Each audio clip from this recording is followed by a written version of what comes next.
Bismillahirrahmanirrahim. Alhamdulillahi Rabbil Alamin. Allahumma salli wa sallim wa barik ala Muhammad wa ala ali Muhammad. Allahumma anfa'na bima 'allamtana wa 'allimna ma yanfa'una wa zidna ilma wa barik lana fi ilmina.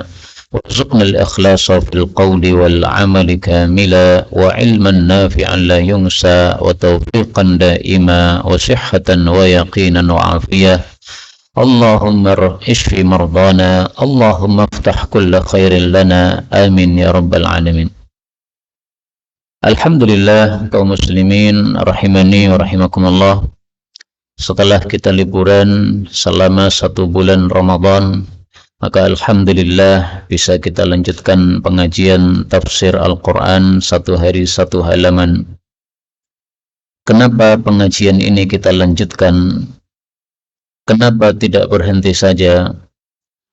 Jawabnya adalah Rasul sallallahu alaihi wasallam bersabda, "Ahabbul a'mali ilallahi adwamuha wa in qalla."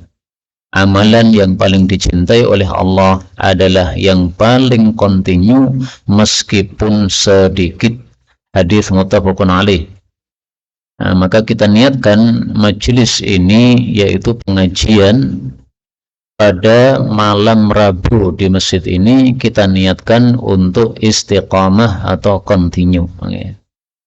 Jadi ngajinya bukan karena tafsirnya belum rampung, bukan. Andaikan tafsirnya sudah rampung, karena 1 hari 1 halaman itu berarti perlu 2 tahun lamanya kalau setiap hari pengajian.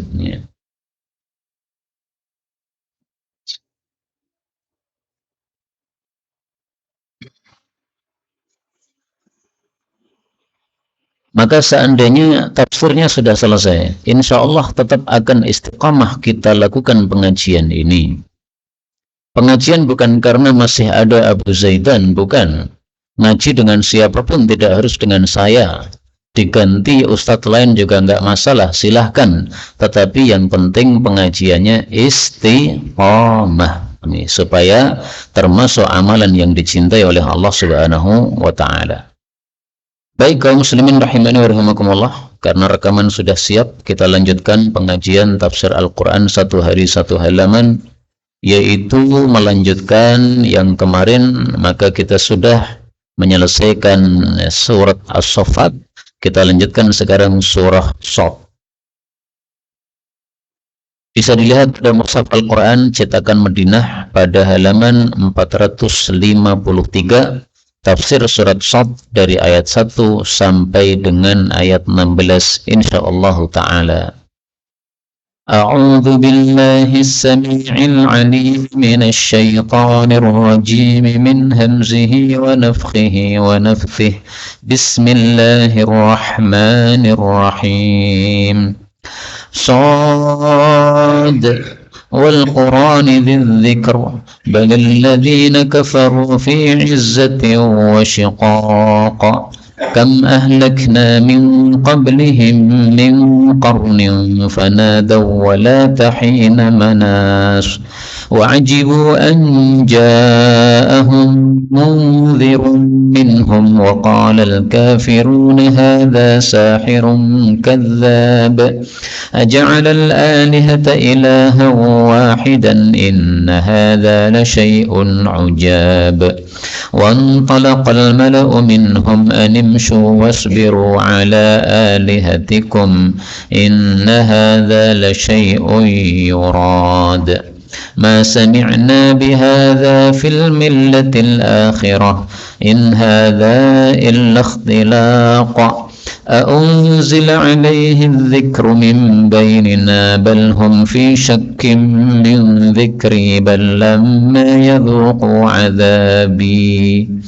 أم عندهم خزائن رحمة ربك العزيز الوهاب أم لهم ملك السماوات والأرض وما بينهما فليرتقوا في الأسباب. جند ما هنالك مهزوم من الأحزاب كذبت قبلهم قوم نوح وعاد وفرعون ذو الأوتاد وثمود وقوم لوط وأصحاب ليكة أولئك الأحزاب إن كل إلا كذب الرسل فحق عقابي وما ينظر هؤلاء إلا صيحة واحدة ما لها من فواق وقالوا ربنا عجل لنا قطنا قبل يوم الحساب. Alhamdulillah Rabbil Alamin. Allahumma arhamna bil Qur'ani amin.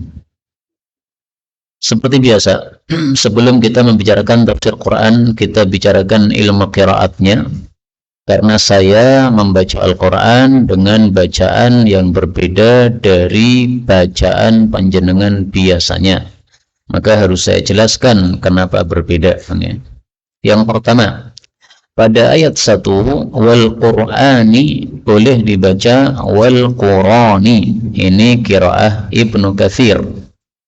Pada ayat yang ketiga ada kata-kata walata hina manas. Lata ini kalau berhenti boleh pakai ta, boleh pakai ha.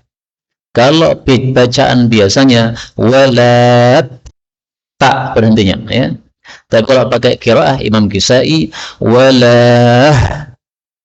Nah, penak ta napa ha. Ya lebih gampang ta ya karena ha itu berat. Kemudian ayat 6 animshu ini boleh dibaca anumshu seperti biasanya. Kemudian ayat 8 azab boleh dibaca panjang azabi. Dan ini terulang lagi pada ayat yang ke-14 iqab boleh dibaca iqabi. Kemudian ayat 13 al-aikati boleh dibaca laikata. Laikata berarti alifnya dihapus, nggak usah pakai alif. Alif sebelum lam itu dihapus. Nih. Kemudian dibaca apa? Laikata. Al-aikati atau laikata sama saja, maksudnya tidak berubah. Ayat 15 fawaqa, fa-nya boleh didhammah menjadi apa? Fuwaqa. Dan semua ini adalah qiraah mutawatirah yang sumbernya dari Sayyidina Rasulullah sallallahu alaihi wasallam. Memang beliau mengajarkan ilmu qiraat Quran beraneka ragam. Adapun tafsirnya secara ringkas, Allah mengatakan pada surat Shad, yaitu surat setelah As-Saffat. Shad terjemahnya sama, Shad wal Qur'ani, demi Al-Quran, dzikr, yang memiliki peringatan. Kata-kata Shad sama dengan alif lam mim, sama dengan alif lam ra dan sebagainya, yaitu huruf-huruf yang hanya Allah yang mengetahui tafsirnya. Ini menurut pendapat mayoritas ulama tafsir. Adapun fungsinya kenapa tidak diketahui tafsirnya? Terus fungsinya apa? Fungsinya untuk menantang orang-orang kafir bahwasanya Al-Quran ini hurufnya sama dengan huruf-huruf yang kamu pakai. Kamu sehari-hari pakai huruf Shad, Al-Quran juga pakai huruf Shad, hurufnya sama. Tapi kamu katakan Quran ini buatan Muhammad, sekarang kamu buat Quran yang sebanding dengan Qurannya Muhammad, bisa enggak? Ternyata dari dulu sampai sekarang tantangan itu tidak berhasil mereka lawan. Ini menunjukkan bahwa Quran sama sekali bukan buatan manusia, tapi Quran adalah kalam atau perkataan Allah Subhanahu wa Ta'ala. Makanya nggak bisa ditandingi. Karena itu kalau kita perhatikan, setiap ada kata-kata yang seperti ini, Shad, alif lam mim dan sebagainya, pasti setelahnya itu bicara tentang Quran. Contohnya di sini wal Qur'ani, nah, bicara tentang Quran. Karena tujuannya tadi ya, nantang orang-orang kafir. Huruf-hurufnya Quran itu sama dengan hurufmu. Kamu buat seperti Al-Quran, bisa enggak? Enggak bisa gitu, sombongnya bukan main, enggak mau nerima Quran. Maka setelah ini Allah pasti bicara tentang Quran. Ini Al-Quran yang memiliki peringatan, berarti isinya Quran adalah apa? Peringatan. Makanya manusia kalau diingatkan oleh Allah dengan Quran, diingatkan oleh para ulama dengan Quran, jangan marah, malah terimalah dengan baik. Memang isinya Quran peringatan. Wahai para presiden di negara manapun juga, aturlah negaramu dengan hukum yang dibuat oleh Allah. Nih sudah ada Qurannya nih. Nah, ditegur gitu kok malah marah, kemudian ulamanya dipenjarakan. Ini enggak benar. Memang Quran itu isinya peringatan. Terus kalau tidak mau diingatkan pengennya apa? Ini makna az-zikr menurut tafsiran yang terkenal. Boleh juga az-zikr diartikan kemuliaan. Berarti wal Qur'ani dzikr, demi Al-Qur'an yang memiliki kemuliaan. Maksudnya kalau kita mengikuti Quran kita pasti mulia. Orang membaca Quran mulia karena satu huruf diberi pahala berapa? 10 pahala. Betapa banyak pahala baca Quran, maka jadi mulia. Orang yang hafal Quran dimuliakan oleh Allah, oleh Nabi. Di dunia disuruh jadi imam, kata Nabi. Di akhirat nanti ditinggikan derajatnya oleh Allah. Nah, ini mulia lagi. Membaca Quran jadi mulia, menghafal Quran jadi mulia, apalagi mengamalkan Quran lebih-lebih lagi, karena inti dari Quran adalah untuk diamalkan. Al-Quran sudah sangat jelas seperti itu, tetapi orang-orang kafir ternyata tidak menerima. Maka Allah mengatakan, bal bahkan alladzina kafaru, orang-orang kafir itu fi izzatin, di dalam kesombongan, wa syiqaqin, dan penyelisian, yaitu menyelisih isi Quran. Artinya Quran itu sudah sangat jelas ketika memberikan peringatan-peringatan, penjelasannya sangat gamblang, tapi dasar kafir tetap tidak mau menerima. Nah, maka kita orang-orang beriman jangan meniru orang-orang kafir. Kalau diberi peringatan dengan Quran, ya mantuk-mantuk saja diterima, manggut-manggut saja diterima, nggak usah nolak, nggak usah sombong. Sombong sifatnya orang kafir berdasarkan ayat ini. Sombong itu definisinya adalah menolak kebenaran, sebagaimana sabda Nabi mengatakan, al-kibru man bataral haqqa wa ghamatan nasa. Sombong ada dua, yang pertama adalah menolak kebenaran, yang kedua adalah meremehkan manusia. Nah, sombong yang dimaksudkan di sini yaitu apa? Menolak kebenaran sekaligus meremehkan manusia, menolak kebenaran Al-Quran, dan meremehkan Nabi Muhammad sallallahu alaihi wasallam yang membawa Al-Quran. Maka Allah mengancam pada ayat yang ketiga, kam, betapa banyak, ahlakna, kami binasakan, min qablihim, sebelum mereka, min qarnin, generasi, yaitu umat-umat terdahulu. Fanadau, lalu mereka memanggil-manggil, maksudnya minta tolong. Walata, dan bukanlah hina manas, ketika lari. Maksudnya Allah mengancam, kalau kalian kafir terhadap Quran, Allah bisa menyiksa kalian sebagaimana umat terdahulu disiksa gara-gara tidak menerima kitab suci yang dikirim. Begitu datang siksa, maka nadau, mereka lari terbirit-birit sambil minta tolong. Nggak ada gunanya. Kalau mau minta tolong, itu sebelum siksa datang. Kalau siksa sudah datang, tidak mungkin Allah kembalikan atau Allah menarik siksanya, nggak mungkin. Karena sudah terlambat. Makanya Allah mengatakan, wala tahina manas, itu bukan waktu ketika lari. Nggak berhasil lari. Mau lari kemana? Ini milik Allah. Maka kalau ada seorang presiden di negara manapun juga sombong mengatakan ini negara milik saya, maka saya ngatur terserah saya. Maka kita jawab, negaramu itu di bumi, bumi itu milik siapa? Bumi kan milik Allah. Nah, kalau bumi milik Allah, ya kamu atur negaramu dengan aturan Allah yang punya bumi. Mestinya kan begitu mikirnya yang benar.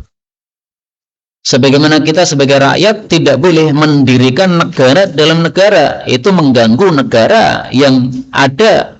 Maka negara yang ada sekarang ini jangan juga mengganggu buminya Allah yang sudah diatur oleh Allah Subhanahu wa Ta'ala.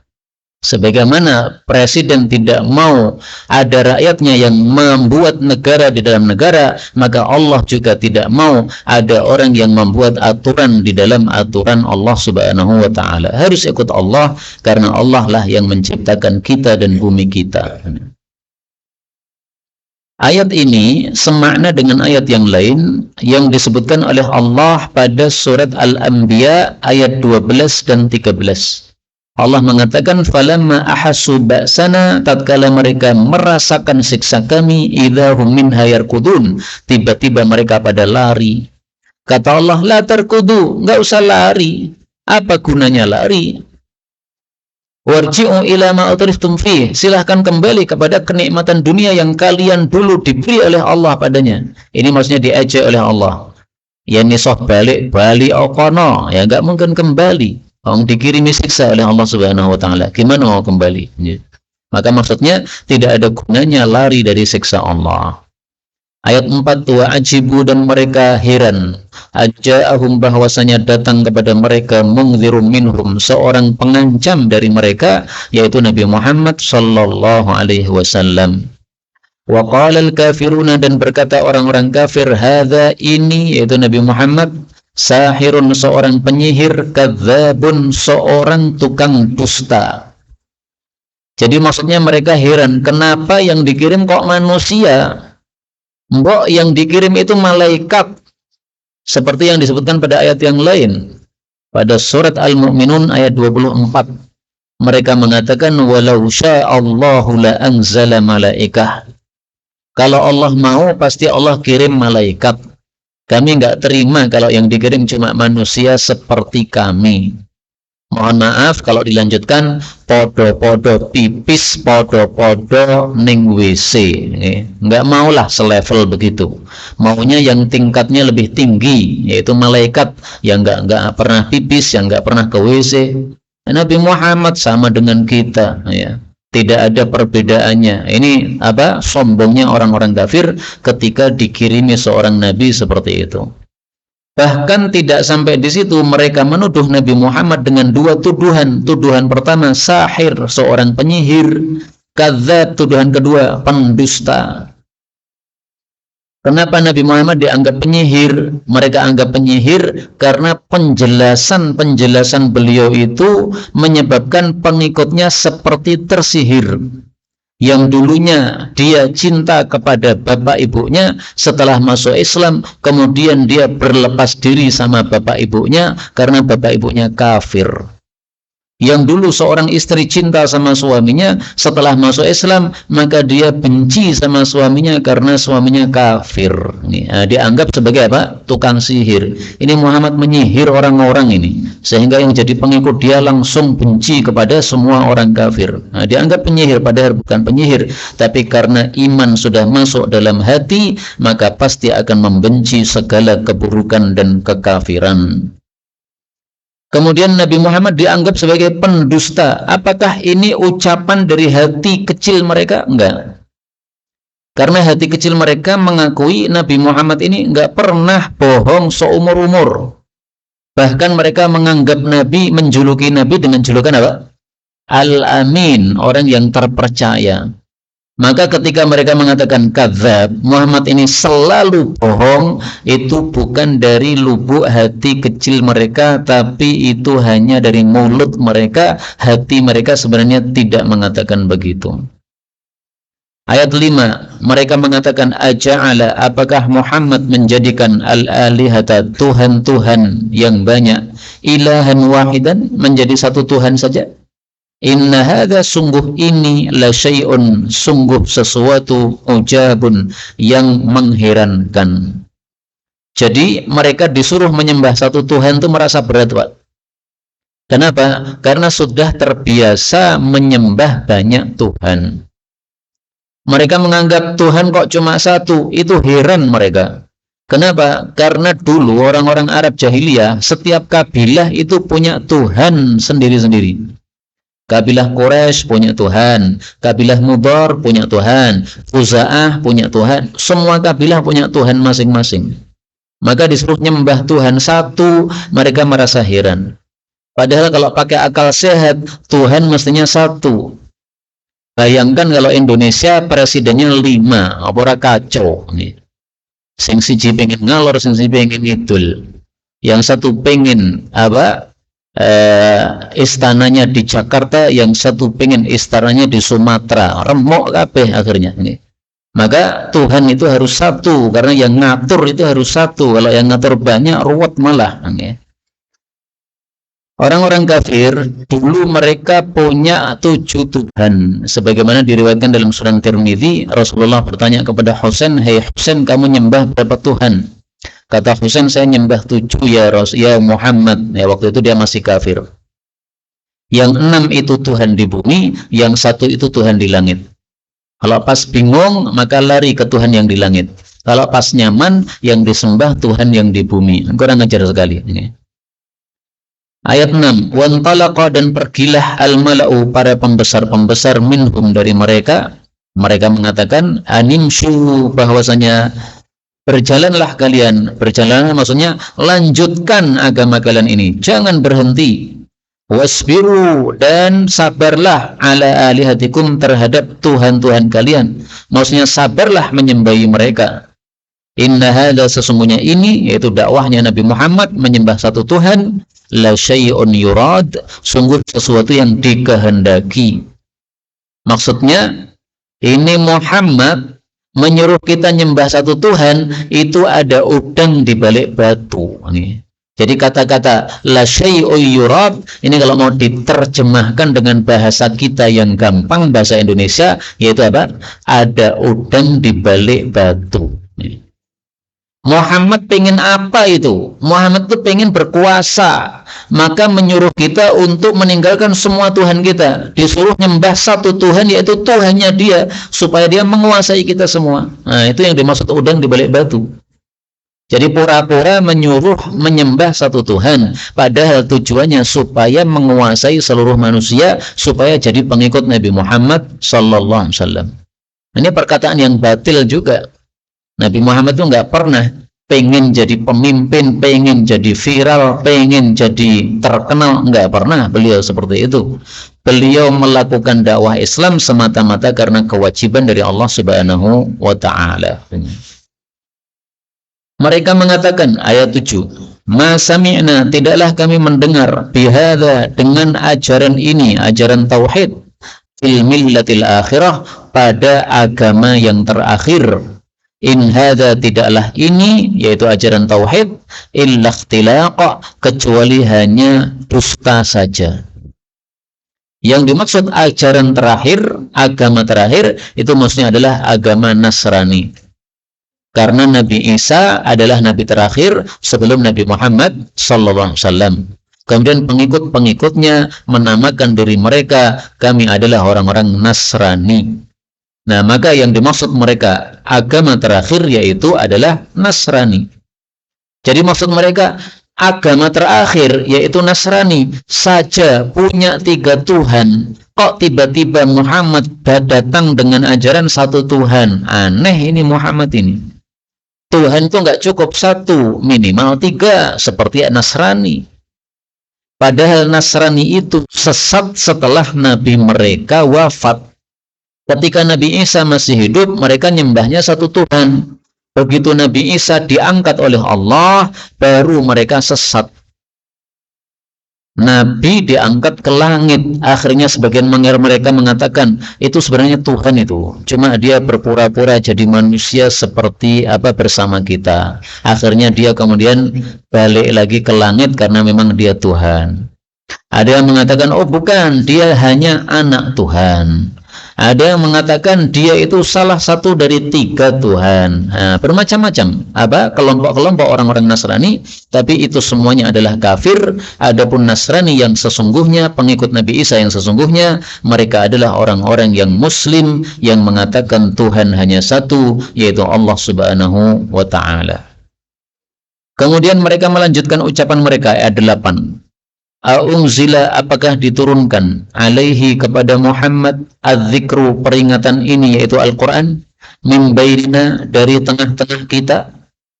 Bal, bahkan hum, mereka itu, fi syakkin, dalam keraguan-raguan, min dzikri, dari peringatan saya, kata Allah. Bal, bahkan lamma yadzuqu, mereka belum merasakan azabi, siksaan saya. Jadi orang-orang kafir itu nggak terima. Kenapa Muhammad yang dikirimi wahyu oleh Allah, Muhammad itu siapa sih? Dia orang miskin, anak yatim, nggak punya pangkat. Kenapa dia yang dijadikan nabi?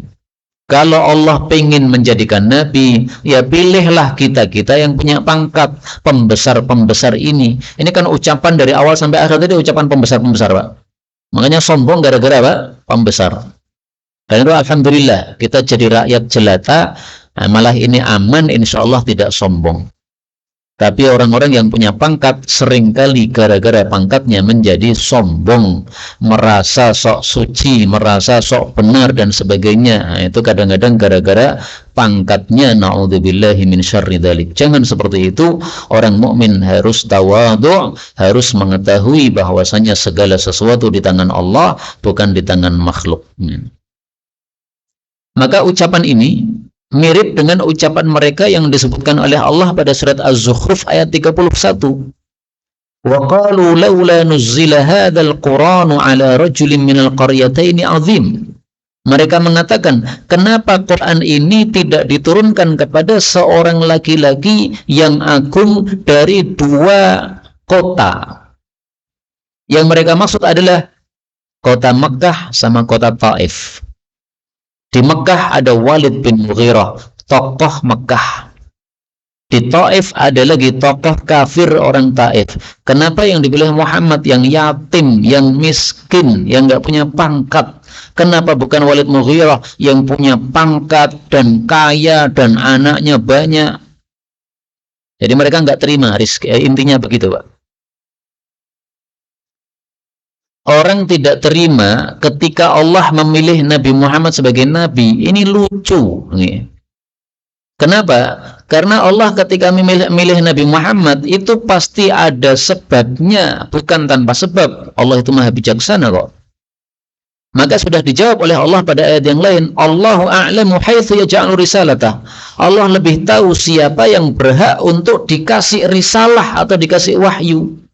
Kamu-kamu yang sombong, nggak mungkin saya kasih wahyu. Karena kalau kamu-kamu yang sombong saya kasih wahyu, tambah sombong nanti.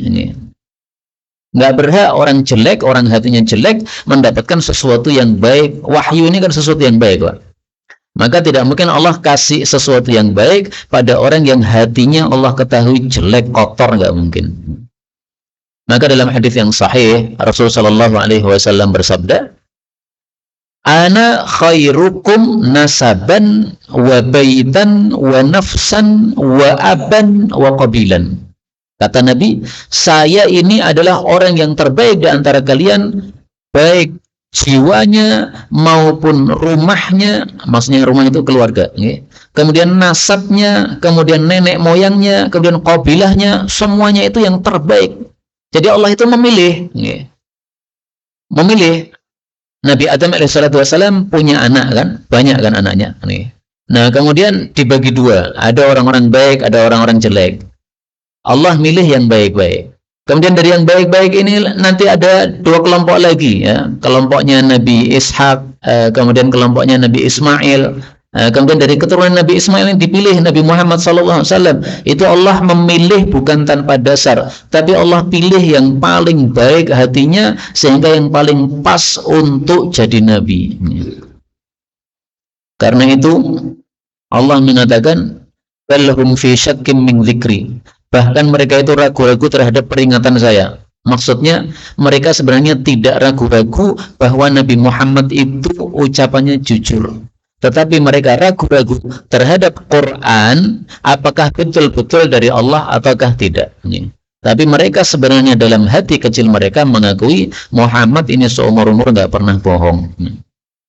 Karena itu pada ayat 9 dan seterusnya Allah membantah perkataan dungu orang-orang kafir ini. Allah mengatakan ataukah indahum pada mereka khazainu, gudang-gudang rahmati rabbika, rahmat pemeliharamu, al-aziz yang maha gagah, al-wahhab yang maha beri. Jadi Allah bertanya, memangnya mereka yang menguasai gudang-gudang rahmat Allah kok tidak terima kalau Nabi Muhammad dijadikan Nabi? Kalau memang mereka yang menguasai gudang-gudang rahmat Allah, ya silahkan mereka bagi kepada semua yang mereka inginkan. Tapi kan gudang rahmat Allah itu kan di tangan Allah, bukan di tangan mereka. Ya terserah Allah lah ngasih kepada siapapun.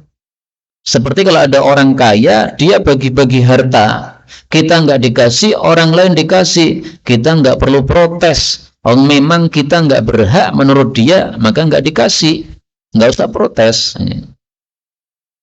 Maka Allah itu Al-Wahhab, Maha Pemberi, maksudnya memberi kepada siapapun yang dia kehendaki, apapun yang dia berikan terserah Allah Subhanahu wa Ta'ala.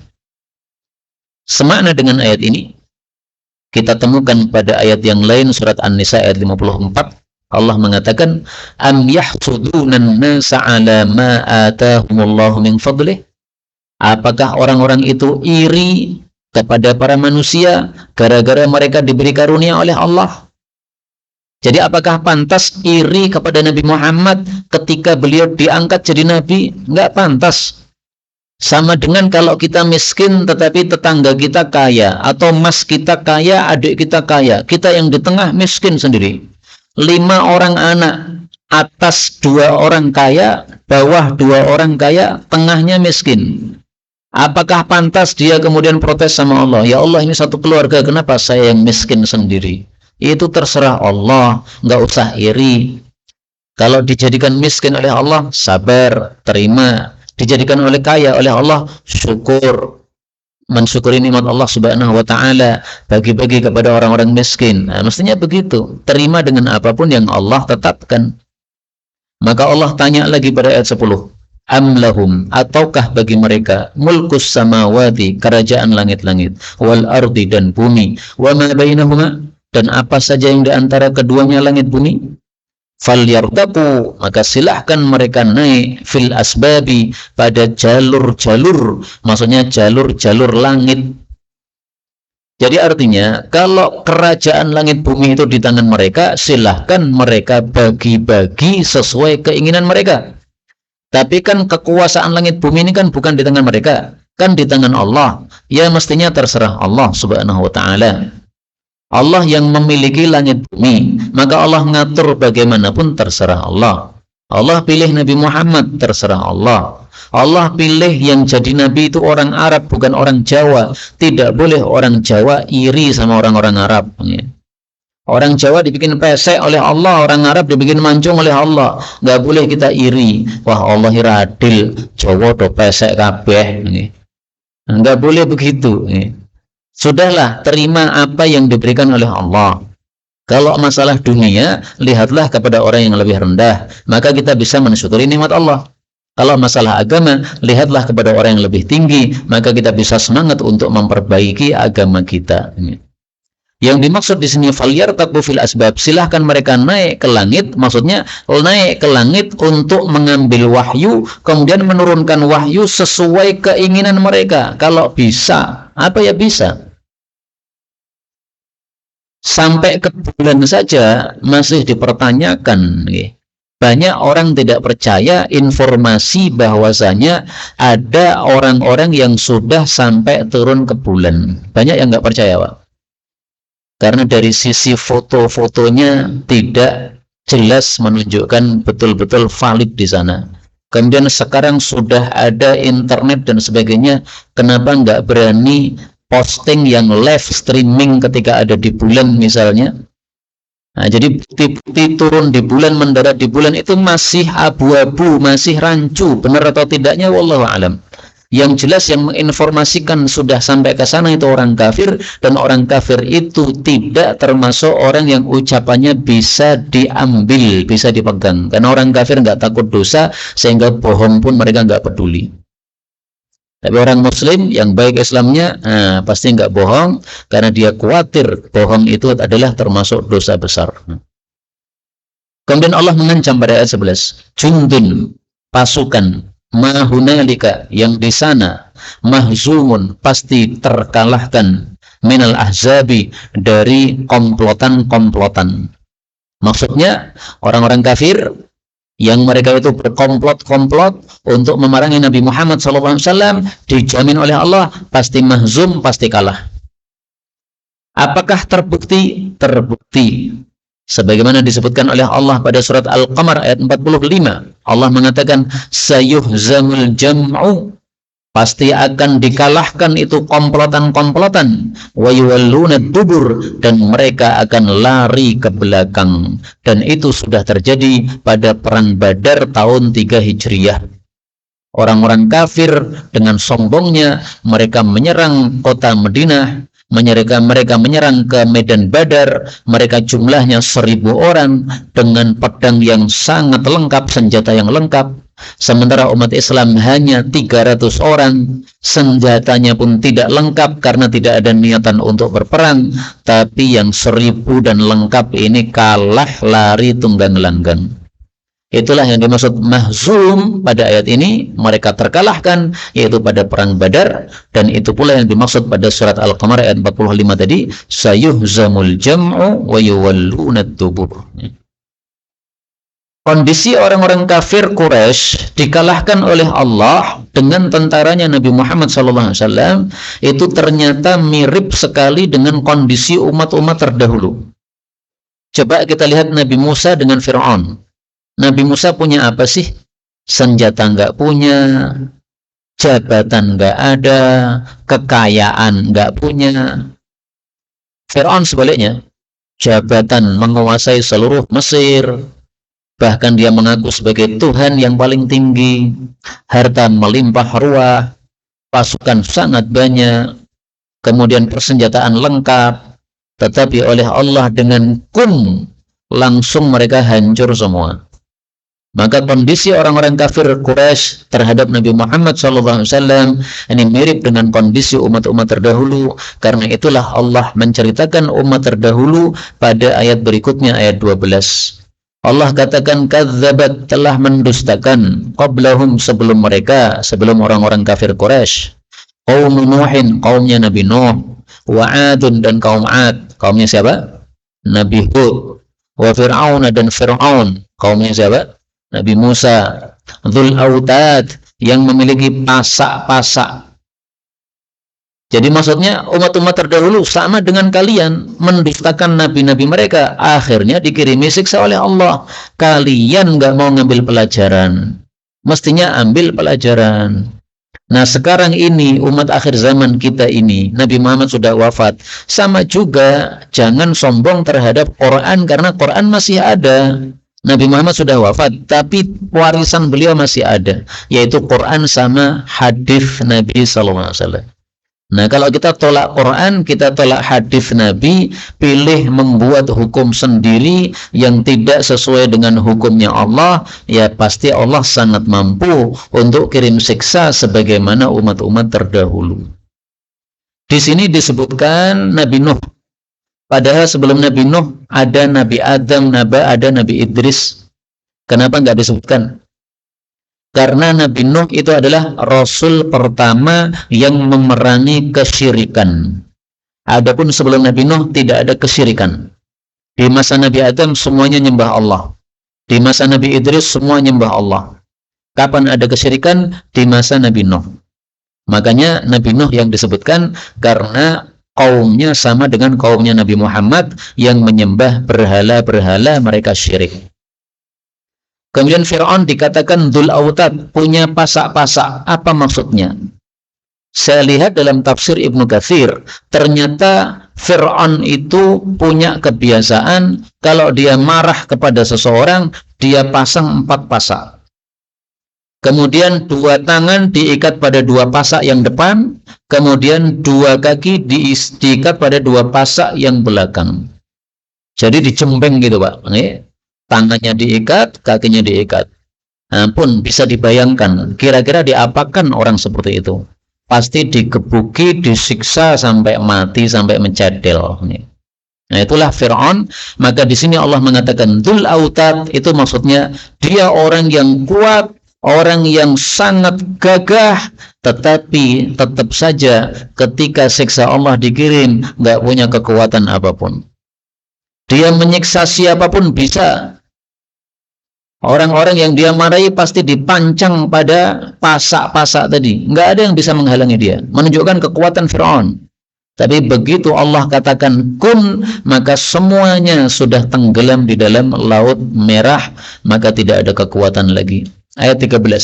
Wa Thamud, dan kaum Thamud, wa qaum Lutin, dan kaumnya Nabi Lut, wa ashabul aikah, dan ashabul aikah. Ulaikal ahzab, mereka itulah komplotan-komplotan yang sesungguhnya, yaitu maksudnya mereka lebih kuat daripada kaum Quraisy atau orang-orang yang mengingkari Nabi Muhammad sallallahu alaihi wasallam. Samud itu adalah kaumnya Nabi Saleh. Wa ila Thamud akhahum Salihah. Ashabul Aikah itu adalah kaumnya Nabi Syuaib. Aikah sendiri artinya adalah rimbunan pohon-pohonan. Jadi kaumnya Nabi Syuaib itu tinggal di suatu kampung di mana di sana ada rimbunan pohon-pohonan, maka disebut ashabul aikah. Ayat 14. In kullun, tidaklah masing-masing dari mereka illa kadzabar rusul, kecuali mendustakan para rasul. Fahaqqa iqabi, maka pastilah siksa saya kepada mereka. Jadi maksudnya disuruh mengambil pelajaran. Kalau mendustakan rasul, pasti siksa yang turun. Berarti sebaliknya, kalau pengen diamankan dari siksa Allah, maka terimalah ajaran Rasul, ajaran Nabi Muhammad sallallahu alaihi wasallam. Ayat 15. Wa ma yanzuru, dan tidaklah menunggu haula'i, mereka itu, illa sayhatan wahidatan, kecuali satu teriakan. Ma laha min fawaqin, tidak ada berhentinya sejenak pun. Fawaq itu adalah sebenarnya artinya istirahat antara dua kali memerah susu unta. Jadi kalau ada unta diperah, seret, setelah seret itu kan berhenti sejenak, Pak. Habis itu tangan dinaikkan lagi, diperah lagi, seret. Nah, berhenti antara dua perahan itu namanya apa? Fawaq atau fuwaq. Nah, maka maksudnya ayat ini adalah mereka tidak menunggu kecuali datangnya kiamat. Pada waktu itu malaikat Israfil meniup tiupan yang kencang sekali, yang tiupannya tidak ada berhenti sejenak pun. Kalau sudah disuruh oleh Allah, hei Israfil, tiup sangkakalamu, dia tiup tanpa berhenti. Suaranya gimana saya nggak ngerti. Dan yang dimaksud tiupan di sini adalah tiupan yang kedua, karena malaikat Israfil niup 3 kali. Perhatikan, tiupan pertama untuk kehancuran alam semesta, tiupan kedua penyebab kematian seluruh makhluk bernyawa, tiupan ketiga adalah kebangkitan seluruh makhluk bernyawa. Nah, ini yang dimaksud di sini adalah tiupan yang kedua. Kata Ibnu Katsir, tiupan ini adalah allati amarallah ayyutawwilaha Israfil. Tiupan yang kedua ini Allah perintahkan Israfil untuk meniupnya panjang sekali. Dan ini termasuk ilmu baru bagi saya. Baru hari ini saya tahu bahwasanya ternyata tiupan yang kedua itu panjang sekali sesuai perintah Allah. Tapi saya terus terang belum ngerti dalil hadisnya yang mana, saya belum ngerti. Karena ini hanya penjelasan dari Al-Imam Ibnu Katsir, tapi Ibnu Katsir memang seorang ahli hadis, tampaknya pasti itu sumbernya dari satu hadis yang sahih. Kemudian waqalu, dan mereka berkata, Rabbana, wahai Rabb kami, ajil lana, segerakan untuk kami, qittana, bagian kami, yaitu siksa kami, qabla yaumil hisab, sebelum hari pembalasan. Maksudnya saking sombongnya orang-orang kafir Quraisy itu, mereka menantang siksa Allah segera didatangkan. Mereka doa kepada Allah, ya Allah, kata Muhammad, kalau kami kafir kepada kamu, kami akan disiksa di neraka jahanam. Saya tantang siksanya sekarang saja, nggak usah nunggu besok-besok, kesuwen. Ini sombongnya orang kafir kayak begitu. Orang beriman sebaliknya, dia pasti berdoa, Allahumma inni a'udzubika min adzabi jahannam. Ya Allah, saya berlindung kepada Engkau dari neraka jahanam. Karena itu marilah kita bersyukur kepada Allah. Setiap hari kita salat, di akhir salat kita selalu berlindung dari neraka jahanam. Mudah-mudahan semua kita termasuk orang-orang yang masuk surga tanpa hisab, tanpa azab. Amin ya rabbal alamin. Wallahu a'lam bissawab. Benar dari Allah, kalaupun ada salahnya fa astaghfirullahal azim li wa lakum walhamdulillahi rabbil alamin.